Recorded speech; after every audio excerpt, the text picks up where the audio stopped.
ಈ ಬಗ್ಗೆ ಮತ್ತಷ್ಟು ಡೀಟೇಲ್ಸ್ ಅನ್ನ ಕೊಡ್ತಾ ಹೋಗ್ತಾರೆ ನಮ್ಮ ಪ್ರತಿನಿಧಿ ದುರ್ಗೇಶ್ ನೇರ ಸಂಪರ್ಕದಲ್ಲಿ ಜಾಯಿನ್ ಆಗ್ತಿದ್ದಾರೆ. ದುರ್ಗೇಶ್, ಯೂಶಲಿ ರಾಜಕಾರಣಿಗಳು ಪ್ರಮುಖವಾಗಿ ಇಂತ ದೊಡ್ಡ ದೊಡ್ಡ ನಾಯಕರ ವಿಚಾರದಲ್ಲೂ ಗಮನಿಸಿದ್ರೆ ನುಡಿದಂತೆ ನಡೆದಿದ್ದೀವಿ, ಕೊಟ್ಟ ಮಾತಿನಂತೆ ನಡೆದಿದ್ದೇವೆ ಅಂತ ಭಾಷಣಗಳಲ್ಲಿ ಹೇಳಿದ್ದನ್ನ ಗಮನಿಸಿದ್ವಿ.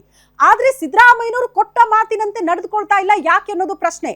ಮಾತೇ ಕೊಟ್ಟಿಲ್ಲ, ಒಪ್ಪಂದನೇ ಆಗಿಲ್ಲ ಅಂತ ಅಂದಿದ್ರೆ ಮೋಸ್ಟ್ಲಿ ಇಷ್ಟು ಡಿ ಕೆ ಶಿವಕುಮಾರ್ ಅವರು ಹಠಕ್ ಬೀಳ್ತಾ ಇರಲಿಲ್ಲ ಅಂತ.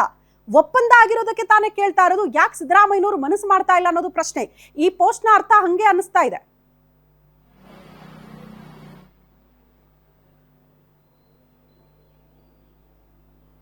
ಖಂಡಿತ ಶ್ರುತಿ, ಡಿಸಿಎಂ ಡಿ ಕೆ ಶಿವಕುಮಾರ್ ಈ ಒಂದು ಮಾತನ್ನ ಪದೇ ಪದೇ ಹೇಳ್ತಿದ್ದಾರೆ. ಡಿ ಕೆ ಸುರೇಶ್ ಅವರು ಕೂಡ ಒಂದು ಮಾತನ್ನ ಹೇಳಿದ್ರು, ಕೊಟ್ಟ ಮಾತಿನಂತೆ ನಡಿಬೇಕು, ನುಡಿದಂತೆ ನಡೆದಿದ್ದೇವೆ ಅನ್ನುವಂತ ಸಿಎಂ ಸಿದ್ದರಾಮಯ್ಯ ಅವರು ಕೊಟ್ಟ ಮಾತಿನಂತೆ ನಡಿಬೇಕು ಅನ್ನುವಂತ ಮಾತನ್ನ ಹೇಳಿದ್ರು. ಅದಾದ ಬಳಿಕ ಡಿಸಿಎಂ ಡಿ ಕೆ ಶಿವಕುಮಾರ್ ಖಡಕ್ಪುರದಲ್ಲಿ ಒಂದು ಮಾತನ್ನ ಹೇಳಿದ್ರು. ಅದರಲ್ಲೂ ಕೂಡ ಇದು 5-6 ಜನರ ನಡುವೆ ನಡೆಯುವಂತಹ ಗುಟ್ಟಿನ ವ್ಯಾಪಾರ ಅನ್ನುವಂತ ಮಾತನ್ನ ಹೇಳಿದ್ರು.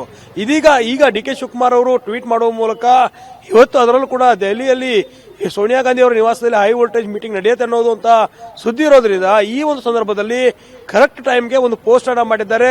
ಕೊಟ್ಟು ಮಾತಿನಂತೆ ನಡೆದುಕೊಳ್ಳುವಂಥದ್ದು ಬಹಳ ಮುಖ್ಯ ಅನ್ನುವಂತ ಮಾತನ್ನ ಈಗ ಹೇಳ್ತಿರುವಂತದ್ದು. World power is world power ಅನ್ನುವಂತ ಒಂದು ಮೆನ್ಷನ್ ಅನ್ನ ಮಾಡಿದ್ದಾರೆ.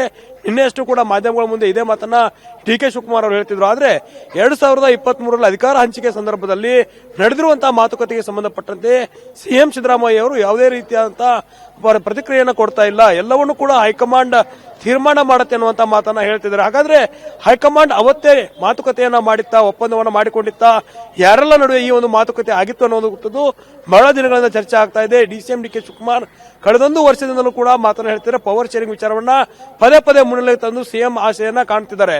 ಅದರ ಜೊತೆಗೆ ನವೆಂಬರ್ ಅನ್ನೇ ಡೆಡ್ಲೈನ್ ಆಗಿ ಇಟ್ಕೊಂಡಿರುವಂತಹ ಡಿಸಿಎಂ ಡಿ ಕೆ ಶಿವಕುಮಾರ್ ಈ ಒಂದು ತಿಂಗಳಲ್ಲಿ ಪವರ್ ಶೇರಿಂಗ್ ಮಾತುಕತೆ ಆದಂತೆ ಹೈಕಮಾಂಡ್ ನಿರ್ಧಾರವನ್ನ ಮಾಡಲೇಬೇಕನ್ನುವಂತ ಹಠಕ್ಕೆ ಬಿದ್ದಿದ್ದಾರೆ. ತಮ್ಮ ಆಪ್ತರನ್ನ ದೆಹಲಿಗೆ ಕಳಿಸುವ ಮೂಲಕ ಒಂದಿಷ್ಟು ಲಾಬಿಯನ್ನ ಕೂಡ ಮಾಡ್ತಾ ಇದ್ರು. ಇತ್ತ ಸಿಎಂ ಸಿದ್ದರಾಮಯ್ಯ ಅವರು ಕೂಡ ಹೈಕಮಾಂಡ್ ಯಾವ ನಿರ್ಧಾರಕ್ಕೆ ಬರುತ್ತೆ ಆ ನಿರ್ಧಾರಕ್ಕೆ ನಾನು ಬದ್ಧ ಅನ್ನುವಂತ ಮಾತನ್ನ ಹೇಳಿರೋದ್ರಿಂದ ಇವತ್ತು ಮಲ್ಲಿಕಾರ್ಜುನ್ ಖರ್ಗೆ ಅವರ ನೇತೃತ್ವದಲ್ಲಿ ಮಹತ್ವವಾದಂತಹ ಸಭೆ ನಡೆದಿದೆ. ಹೀಗಾಗಿ ಅದನ್ನ ಅವತ್ತು 2023 ನಡೆದಂತಹ ಮಾತುಕತೆಯನ್ನ ಮತ್ತೆ ಪುನರ್ ನೆನಪಿಸುವಂತಹ ಕೆಲಸವನ್ನ ಡಿ ಕೆ ಶಿವಕುಮಾರ್ ಈ ಒಂದು ಟ್ವೀಟ್ ಮೂಲಕ ಮಾಡಿದ್ರು ಅನ್ನೋದು ಒಂದು ಕಡೆ ಆದ್ರೆ, ಸೋನಿಯಾ ಗಾಂಧಿ ರಾಹುಲ್ ಗಾಂಧಿ ಅವರು ಕೊಟ್ಟ ಮಾತನ್ನ ಉಳಿಸಿಕೊಳ್ಬೇಕು ಅನ್ನೋ ನಿಟ್ಟಿನಲ್ಲಿ ಸಿಎಂ ಸಿದ್ದರಾಮಯ್ಯ ಆ ಒಂದು ಸಭೆಯಲ್ಲಿ ಮಾತನ್ನ ಕೊಟ್ಟಿದ್ರಲ್ಲ, ಆ ಮಾತನ್ನ ಮತ್ತೆ ಉಳಿಸಿಕೊಳ್ಬೇಕು ಅನ್ನೋ ನಿಟ್ಟಿನಲ್ಲಿ ಡಿ ಕೆ ಶಿವಕುಮಾರ್ ಈ ಒಂದು ತಂತ್ರವನ್ನ ಹೂಡಿದ್ದಾರೆ ಅನ್ನುವಂಥದ್ದು ಚರ್ಚೆ ಆಗ್ತಿದೆ.